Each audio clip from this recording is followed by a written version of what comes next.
Alain, propos d'un Normand. Les pontonniers.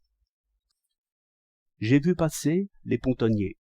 Grands manteaux, chevaux roux, voitures longues et haut perchées. Sur chaque voiture, un lourd bateau qui porterait toute une villa de banlieue.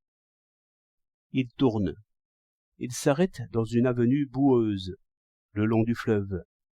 La guerre n'est pas finie. Dans le ciel pâle, on voit traîner quelques nuages effilochés. Le couchant est tout jaune. Le vent vous prend à la figure.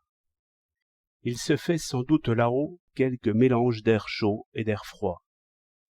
Ces fins nuages marquent les premiers remous.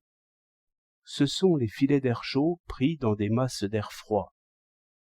La vapeur d'eau s'y condense et les rend visibles.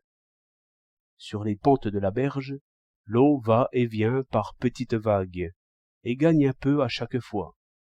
Tous ceux qui ont regardé la marée montante connaissent cette frange dentelée de l'eau qui monte, si différente de l'ourlet qui glisse sur la terre mouillée quand l'eau descend.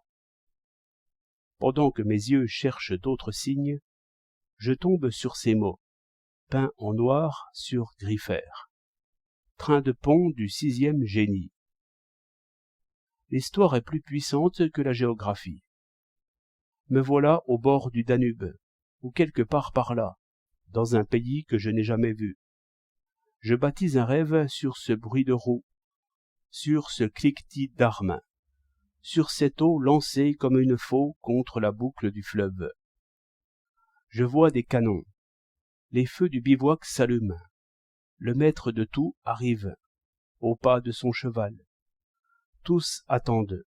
Tous ont les yeux sur cette tête ronde qui sait ce qu'elle veut.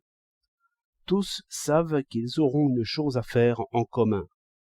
Et c'est une raison qui vaut toutes les raisons. Je me sens pontonnier, et existant avec autant de force que ce sombre manteau sur les choses grises, là, autour. Ombre grise que nous sommes, nous n'osons plus. Pourquoi rêves-tu? Le fleuve monte. Voilà le maître de tout. Les troupeaux d'hommes s'allument pour le voir passer. Chacun s'éveille, chacun saisit, chacun invente. Chacun est maçon, peintre, déménageur, batelier. Toutes les pensées vont à l'action. Les yeux sont pleins de choses. Les affiches blanches sont pleines de vérité. Les mères sont mères. La loi est aimée. Il y a une volonté commune. La vie publique a un sens. J'ai vu ce matin un ingénieur crotté qui tournait autour d'une grosse pompe et qui demandait avis au charpentier. Bien mieux. Il y a sans doute quelque part, au moment où j'écris, un ministre qui pense au bien public. S'il plaisait au vieil univers, maître de tout, nous serions justes tout à fait, héros tout à fait, tous pontonniers de la Grande Armée.